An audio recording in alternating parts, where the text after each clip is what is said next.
Holly to Rise. I'm so excited to talk to you. I've been really excited to talk to you for so many different reasons. Holly, also known as Jack River, is an incredible singer, songwriter, and just a multi-talented woman. So thank you for being here today. Thank you so much for having me. It's so awesome to be here on the podcast.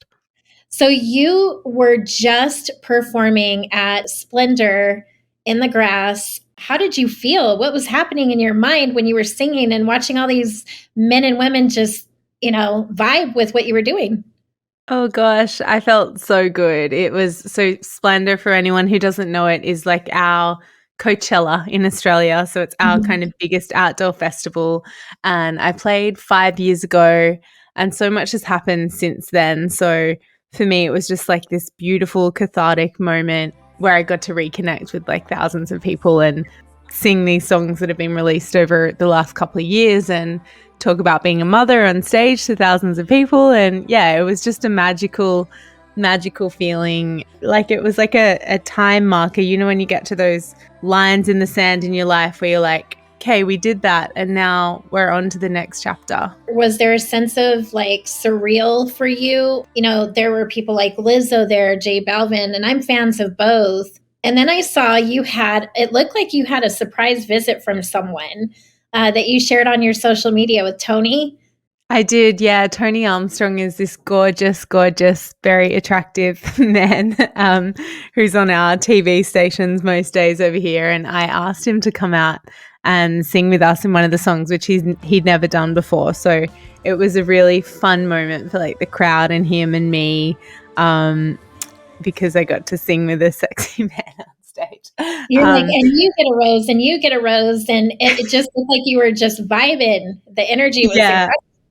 It was really, really cool. So yeah, and I felt like, I guess, I love the theme of this podcast. I can talk like this, but it just felt like deserved. Like my team and I have waited for so long to just get to that festival because it got cancelled a few years ago and all that COVID jazz. And we just felt like, we deserved to be here and this is a beautiful moment. And it was just like real synergy. So yeah. I loved the dress too. I loved all the colors, what you were wearing. I was like, oh, so that leads me to kind of what I was going to go to next. I'm a huge Stevie Nicks fan. And every time I'm listening to your music, I'm like, she reminds me of a younger version of Stevie Nicks. And I know why. It's the vibe. It's the mysteriousness that you carry in your songs. And like the way you perform, that's what it is. And I had to share that with you because what you're doing is so amazing. And I think I want you to just don't quit, like keep going. Like you have this new album, Endless Summer, that came out. Super huge fan of the song Honey. There was a lyric in there that I was like, ding, ding, ding, all the light bulbs are going off. And it's just great. Your voice is very magical. So thank you. It's such a compliment to hear that, and really beautiful to just remember, Stevie and her energy and like, and that, because yeah, it's so important to remember these incredible people that light the way, and especially women, right? And Stevie, I love how she is like always, she's like communicating with the stars or something. And as you say, invites this like mysterious, sparkly, like otherworldly thing in, and that's definitely what I'm doing and probably need to lean into more and go more down the Stevie path. But that's a very lovely compliment, so thank you, Hannah. I think what you're doing is great. Be you, but I'm saying like I was like, wow, this is so crazy how much you remind me of her and all the different things that you've been doing. So I also watched you unravel your album Endless Summer. You opened it, you like the excitement was there. Talk to me about this new release. Oh yes, well, Endless Summer's taken a few years to get out to the world, and I feel like I originally wanted to write like a protest album because of everything that's going on in the world, but as the time rolled by, I needed to just escape more and more, and was falling in love with this again, on my first album, I kind of leaned into escapism and I was like, all good, we're doing it again. So, yeah, just tried to build another world for people to kind of slip into and get lost in, but also something that keeps one eye open all the time. There's little, hints throughout the record to be like, even though we're dreaming, let's stay awake kind of thing. And so, yeah, like getting it in the mail and opening it for the first time is just a beautiful moment, like any author or anyone who works in the cloud and then gets a physical object. It's so cool because so much of our lives and our industries are up in the cloud and like numbers Mhm. on screens and stuff. And when you get that thing in your hand, it's a very human, okay, like I did it. You did it. That's right, you did it. And not only are you doing that, but I mean, you're doing advocacy work. You are a new mom. You're traveling. How do you? What's the energy? How are you keeping that alive? And how are you keeping that balance? I hear you giving away mom hacks and traveling in airports, and can you take your baby here? And I kind of laugh because, once upon a time, that was not the case. And you were quoted as saying, hey, there needs to be this change for moms in music that want to bring their babies. So you've got a lot going on. So how do you kind of keep it all together? And Yeah, there's a lot going on. I'm 8 months into being a new mum, so I feel like as someone who could be termed as a workaholic, I'm just hitting the like balance point where I am realizing the pace that you need to like cruise down to do motherhood or being a mum or parent properly. Not properly, but anyone will understand. Just do it well. And yeah, I think like any mum who works just says like you will never find the perfect balance and you'll because I'm always saying to them like I think I'm getting it. I've almost got it and then just like no.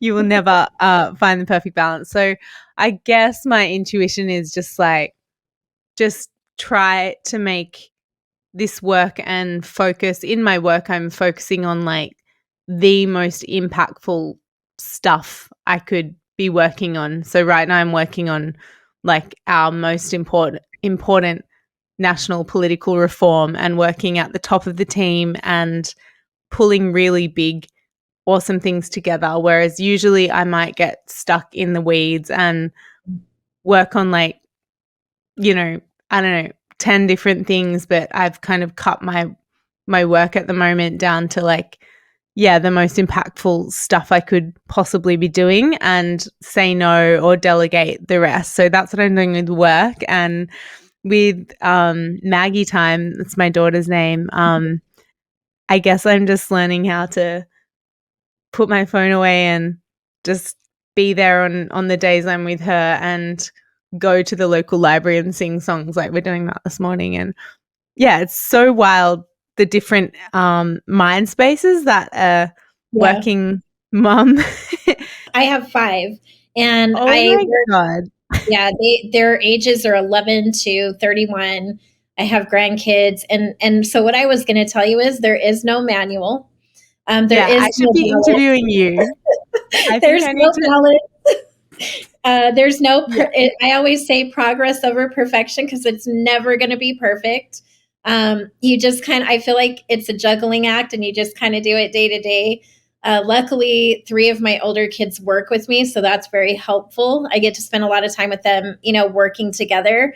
And then my younger one, she gets to watch, from behind the scenes. And trust me, it makes an impact. So your beautiful Maggie is going to love as she gets older to embrace what her mama's doing. So Oh, that is so cool. And I think I'm gonna be calling you and being like, what? How do we do this? you can That's call me amazing. anytime.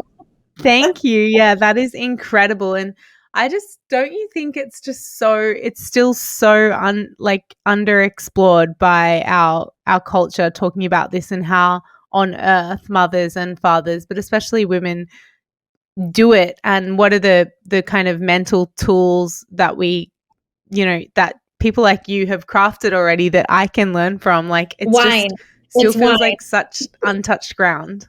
Yeah, it's wine, Maggie. Okay, it's It's, mine. it's wine. Yeah. When Maggie cries, it's you just have a little glass of wine and you just breathe, you know? When she's laughing, you embrace the laughter. When all these different things, like when the kids are being crazy, you know, I remember when my kids were younger and they were cutting each other's hair, and that's a moment for every mother to experience. A good little small glass of red wine is the key, you know. You Okay. just have patience and a really good sense of humor. So Yeah, fully. I've never been a drinker, but now I am beginning to understand why all my mum friends are like addicted to wine. So thank you. All right, I'll go buy a bottle this afternoon.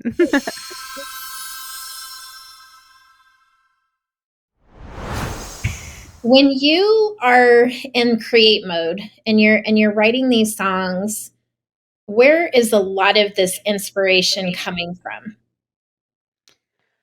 I guess it differs from song to song, and it's like wherever I'm at as a person and what medicine I need in my brain at the time. So yeah, like sometimes I've needed to escape and make a fantastical, perfect, sugary sounding world, or other times, like in Holy Men on the record, I was feeling, very much anti patriarchy vibes and needed to express that. So I just really follow what I need as a person at the time. I'm not actually someone who sits there and tries to like construct songs. I just wait until I need to write one and then I do it. And it's always you go through spells of thinking, oh my God, I don't write songs anymore. Like, that's so weird and awkward.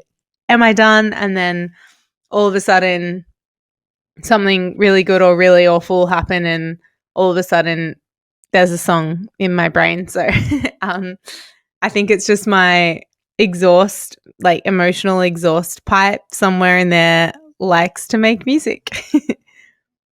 So, do you ever you don't experience like the burnout or kind of, like I write a lot and I get writer's block. It's a real thing.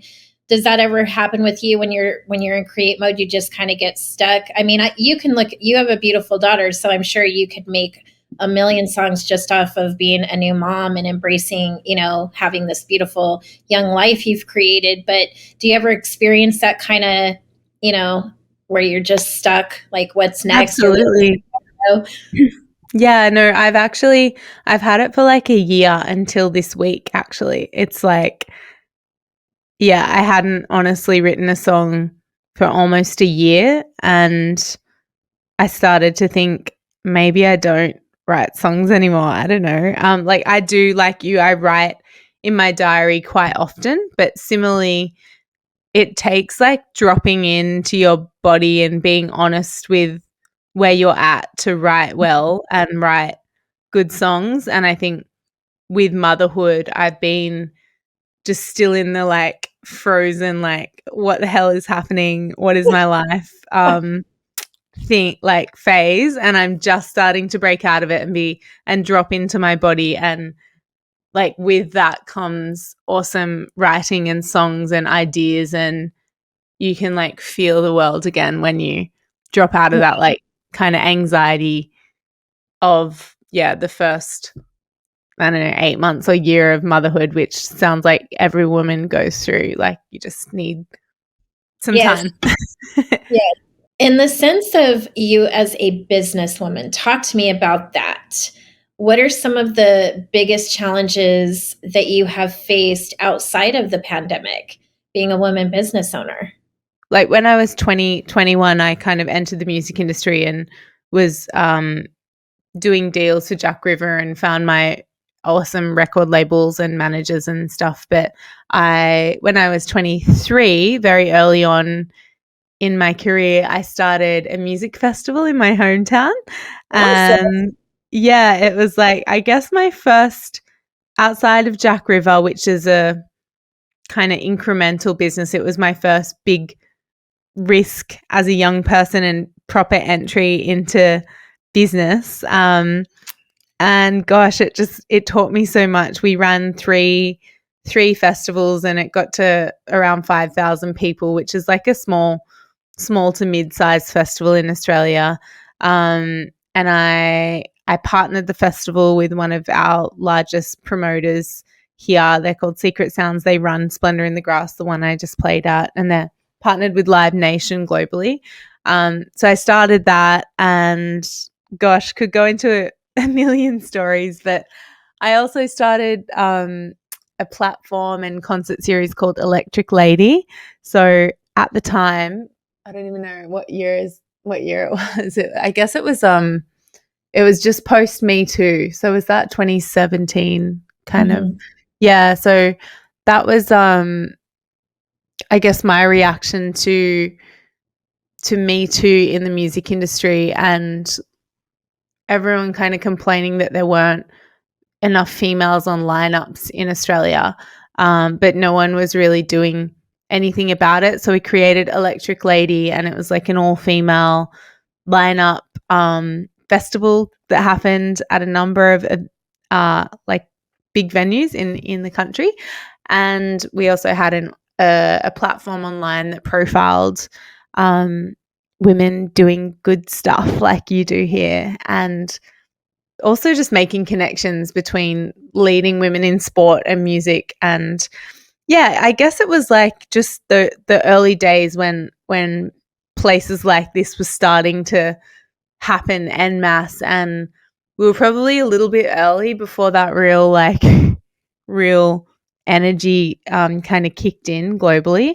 But it was a lot of learning and I guess experimentation with creating a concept and turning it into a business, and having some, big failures and big wins and exciting stuff happen. And then, yeah, the pandemic hit. So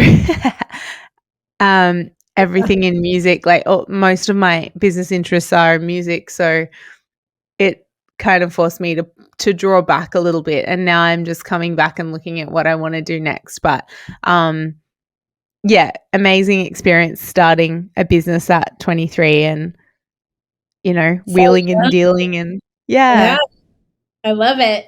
So I'm always fascinated behind the artist breakout hit, and yours in 2017, Fool's Gold. I'm so curious about the backstory. Yeah, of course. All right. Fool's Gold.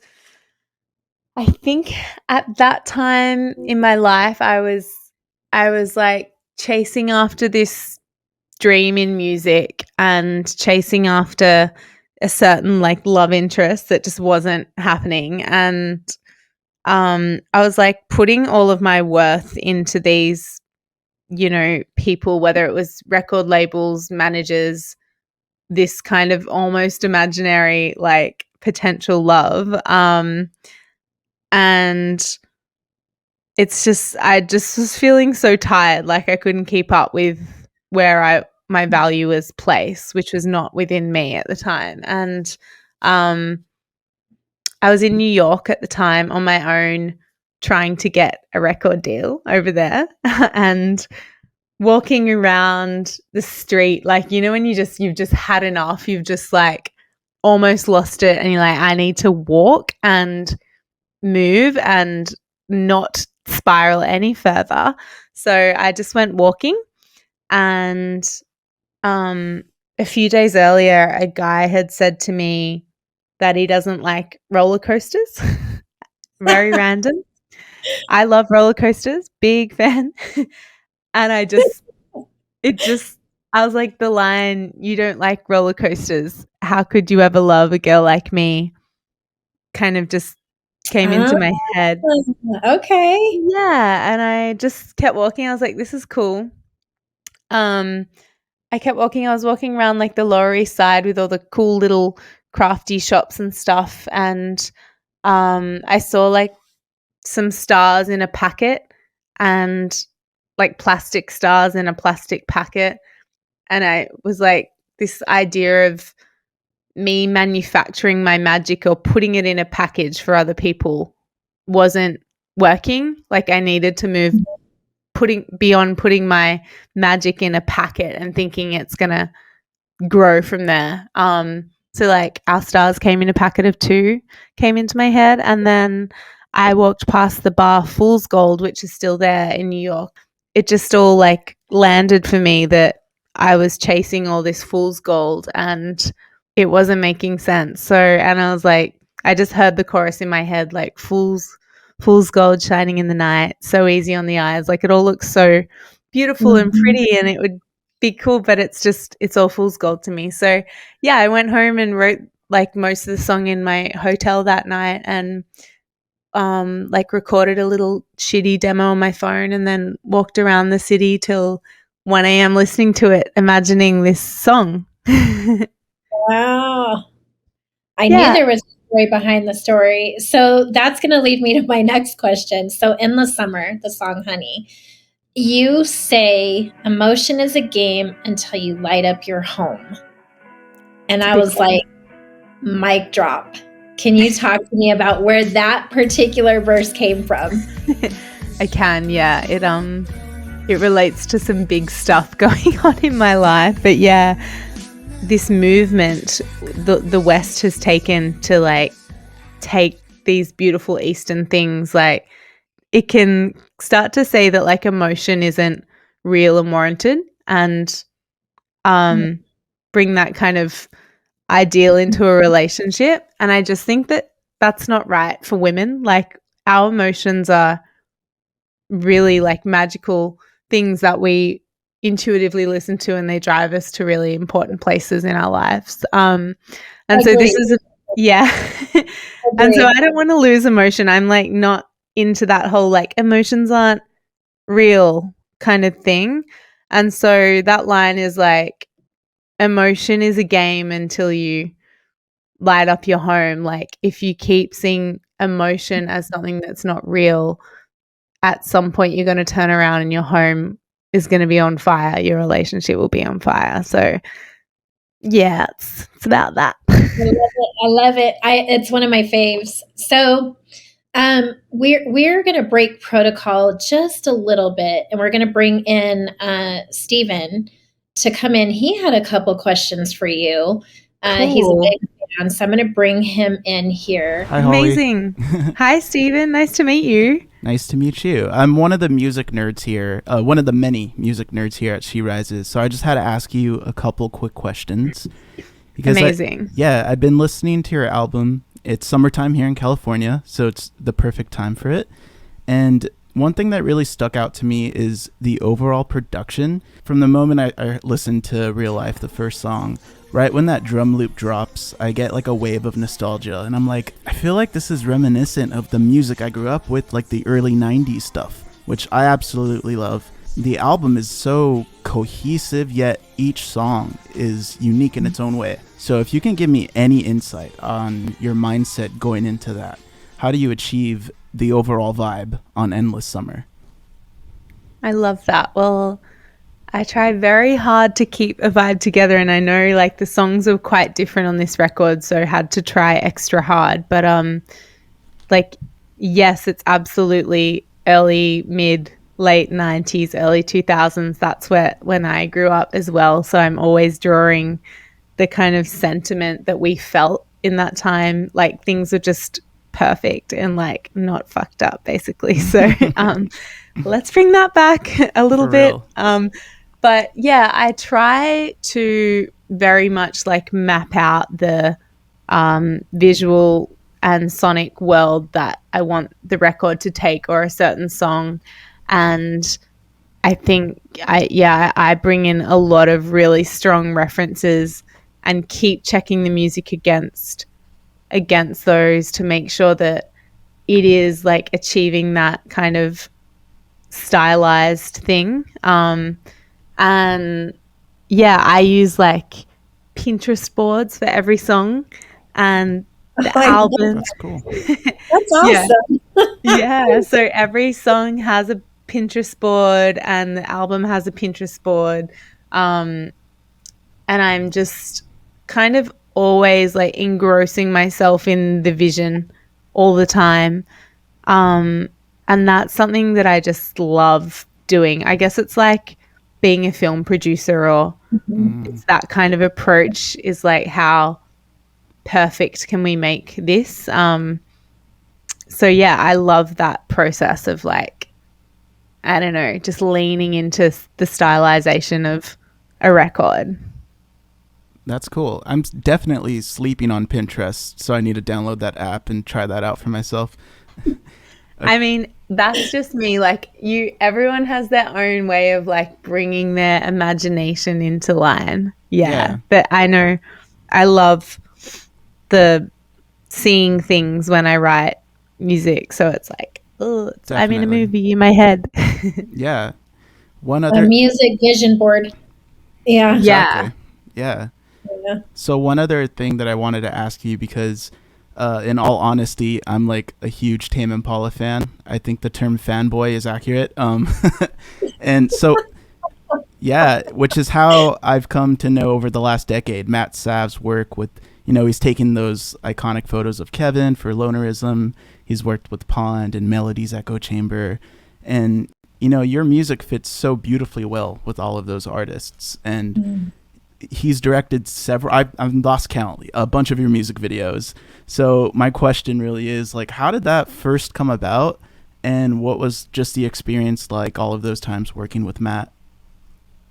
Matt is the best. And yeah, I'm the biggest fangirl of Tame Impala ever. And it's such a compliment to hear that, because I'm like, I feel like I want my music to sit in that world, but I don't feel cool enough. So like, that's but Matt is, I met him through Johan at my label many years ago. I guess it is like 6 years ago now. And he's just he's got the coolest, wackiest imagination.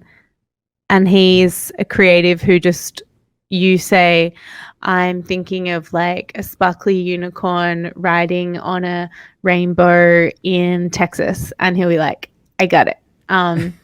He's just one of those people who can immediately jump to wherever you are. And yeah, we had so much fun making those first 7 film clips together. And I've been thinking about him a lot lately, and like make stuff again with him, because he's just so fun. As you can see in the film clips, there's, horses and racing cars and mermen kissing in ballroom, and like it was achievable. And more in music, like the budgets for film clips are just going down and down and down and down, and it's like, no.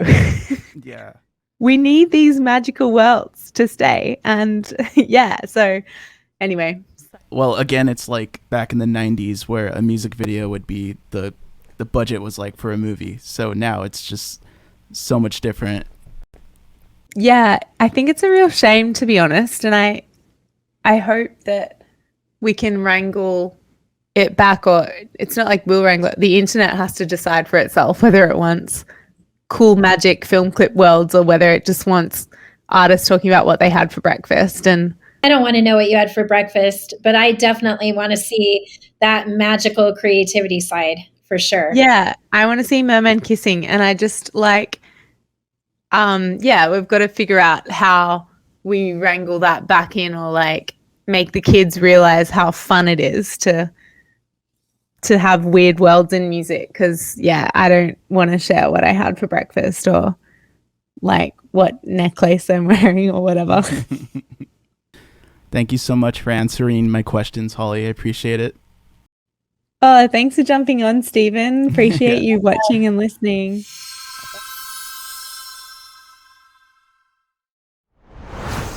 So let's talk about you as the advocate. I know you have a huge passion and heart for climate change and just some of the things that are going on over there. Talk to me about that. What is most important to you, or what are you working on currently? Right now, I'm working on the campaign for an Indigenous voice to Parliament in Australia. So we live in a country that was inhabited by Aboriginal people, First Nations people for many millennia before white settlement, basically. And right now, they are not recognised in our constitution whatsoever. There's no recognition of their prior ownership of the land or that they are the first people.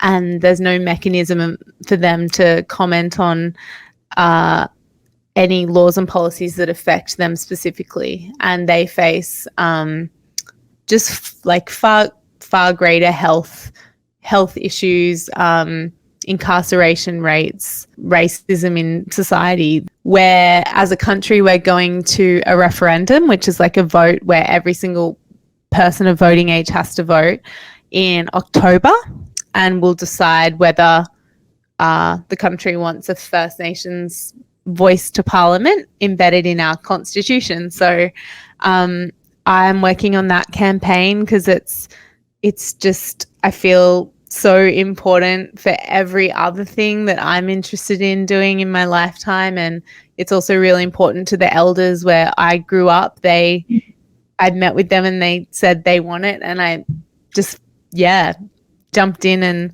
and got really involved. So I'm working on that and doing really exciting things, working on a national concert and working on getting other kind of actors, artists, people in the media to be a little more across it and do whatever private kind of education they need to do to feel comfortable to speak out. So that's what I'm doing at the moment. And I am wishing you the best of luck. I can only imagine the difficulty. You know, when anyone's asking for change, there's so many barriers that have to be broken through, but I'm sure you'll be able to do it. I have no doubt. Oh, thank you. Yeah, there's many incredible people working toward it. And it's reflective of everything going on globally. Like, it's time to listen. So I agree 100%. There's something else that I also saw that you talk about or share, and that is, do you love the ocean? Is that kind of like your Zen downtime? I do, yeah. The ocean is just my church kind of thing. It's where I grew up right beside the ocean. I'm actually here in my hometown at the moment. It's just over there, and I guess for anyone who grew up by the water, it's just the place I go to cry and laugh and swim and dream and everything. So yeah, I've got like quite a spiritual relationship with the ocean and nature, and also in an advocacy sense, you know, the ocean is our carbon sink, and it's going through a lot, and it's going to change a lot over mine and Maggie's lifetime. So I'm keen to do anything I can to, help it. I love that. I wish more people were like that we had a big, huge world movement for things like that. It would make such a difference. But, you know, you're the one leading you're the one carrying the torch. So just keep going. And I think the more you stand up and fight for what you believe in and the goodness, I think it matters. I think one little step, one big step, any step at all towards the right direction can change a lot of things. So yeah, I totally agree. Follow and see what happens with that. So you have just been this busy bee. I mean, literally everywhere, just singing, performing, writing, advocating, being a mom. And so what is something that you do on your downtime to help kind of, I guess, get that energy back up again? I feel like, I'm in a period of needing to slow down, but I think writing for me in my diary, is the mecca of just coming back to myself and finding the rest and reassurance that I need to figure out, what's going on internally and externally. So when I get an afternoon to just write, I walk away feeling so good. Are you the same? You're an author, yeah. I love to write. It's therapeutic.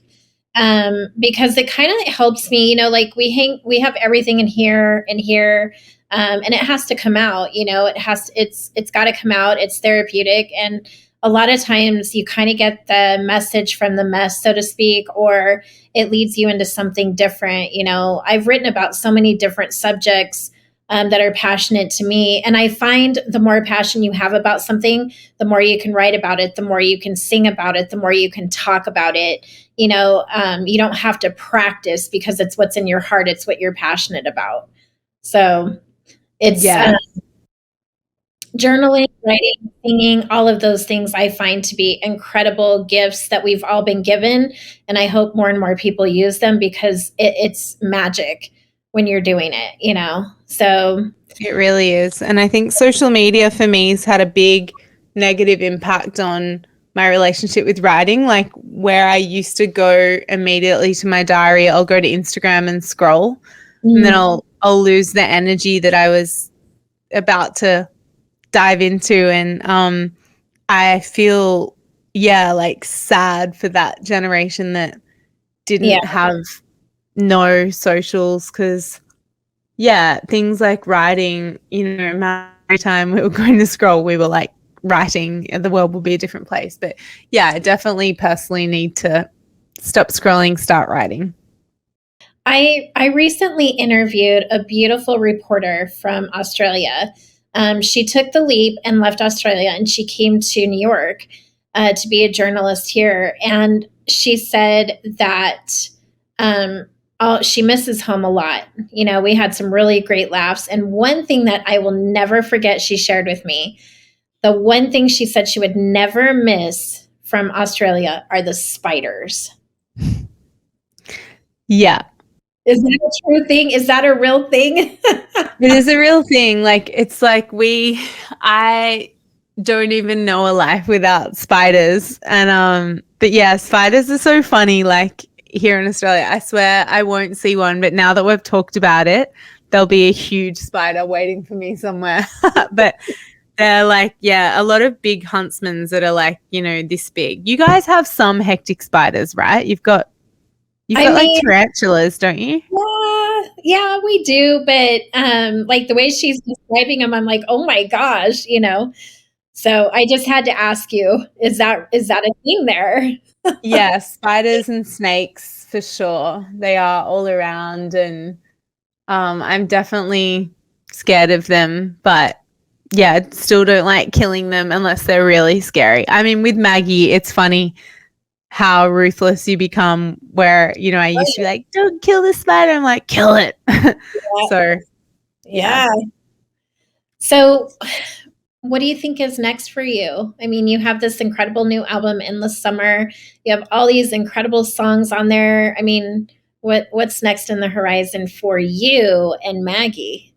Well, Maggie's just going to be living her life and enjoying the ride, I think. She's a pretty magic gal, so she'll just be coming along for the moment. But I'm really excited to, I guess, join my worlds up a little bit. I've done a lot of advocacy and like political work privately, and I'm really excited to, now that this album's out, write about it more, talk about it more, and lean into that part of my career. So I don't know exactly what it looks like yet, but I'm doing a lot of writing. It might be some kind of book and like leaning into that more. And I don't know, we'll just see what songs come about with the music. I'm so keen to come to the States and do more stuff in your amazing country as well. I love New York so much. I've spent so much time there, and you guys do magic well. So I'm keen to come and be a part of that.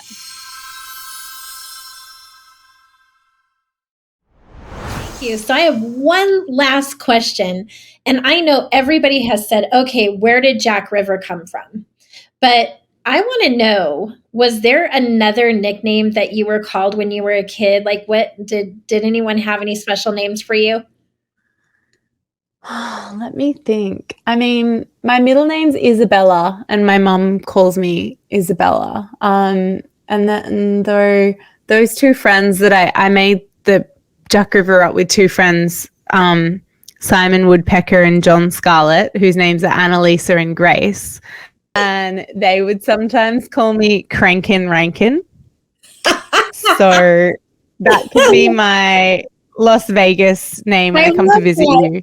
I love it. I'm writing it down, actually. I like that. Okay. All right. Amazing. But I was thinking the other day when I first came to New York, I got offered a record deal and we had to play this like secret show for the executives. And because I was not, don't find me FBI, but I wasn't on a working visa at the time. So I had to like do it a little bit secretly. And I made up this band named Nevada Dice Club. We have one of those here. Do you? A Nevada Dice Club? Yeah, that's awesome. I love it. She said, FBI, don't fire me. Yeah, don't fire me, don't find me. But yeah, I'm like, I think we need to get back to the like Nevada Dice Club days. I'm ready for my Nevada era. Well, I hope you make it this way sooner than later. I know you have so many people who want you to stay over there and travel and tour there, but we would love for you to come to the States and perform here. And there's a lot of things too, Holly, that you can advocate for here. I mean, there's so many different matters for the world that, yeah, I could see you just doing it. So I know, right? I've been thinking of coming to work on your election. You are more than welcome because we need the help. That's for a whole nother podcast episode. Yeah, episode 2 coming soon. I mean, the truth is we definitely need the help. I couldn't agree more. It's almost embarrassing. But I'm so thankful that you joined us today and took the time to talk with us. And congratulations on becoming a mom of a beautiful baby girl, and just for all the amazing accomplishments that you're doing. You're so young. You have so much more ahead of you. And don't even look for the training manual because it doesn't exist. Just keep going and just, live in the moment. And like you said it earlier, you said, being present, putting that phone away, all of that, it matters. And then when that creative vibe's coming in, ride that wave and just continue to create. We need it. The world. Thank you. I will. This has been such an inspiring conversation. So thank you so much, Hanna.